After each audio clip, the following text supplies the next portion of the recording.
Hello, my name is Fairy Belle, and I'm a book fairy. Today, we're reading a story called Granny Smith. Read along with me. Ever since Granny could remember, she loved trees. On the farm where she grew up in England, there were fields full of trees for climbing and playing games with shade enough for parties and picnics.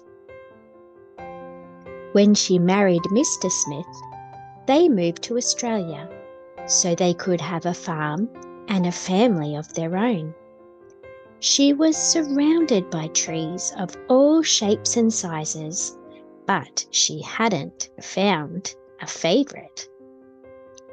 Every morning after breakfast, she would kiss Mr. Smith goodbye, put on her bonnet and apron, and leave the house with the children, whistling a merry tune as they searched for the perfect place to picnic. Granny Smith loved walking through her apple orchard. Some trees were solid, sturdy and strong. Some trees were thin, leafy and green. Most of the trees were all the same, standing in long, straight rows, waiting for their fruit to flower in delicious red apples. All of them were perfect, but none of them were her favourites. The hot summer wind blew the bonnet from her head, and Granny Smith sat for a spell, tickling her toes in the ripples from the creek. From the corner of her eye, she saw a small tree growing away from the others. It was different. It was special. Its apples were green. Granny Smith came every day to the creek to do what she could to help it grow big and strong. She shooed the cockatoos and flicked the furry caterpillars away from the precious fruit. One blustery autumn afternoon, an apple shivered and shook on the lowest branches.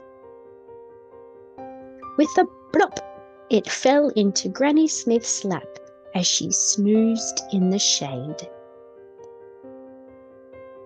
She took it home to Mr. Smith and proudly showed him the deep green-coloured apple with only a slight pink blush to its cheeks.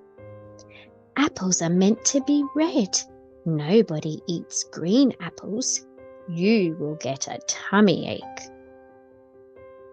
Granny Smith sighed and popped it back into her apple basket with the others.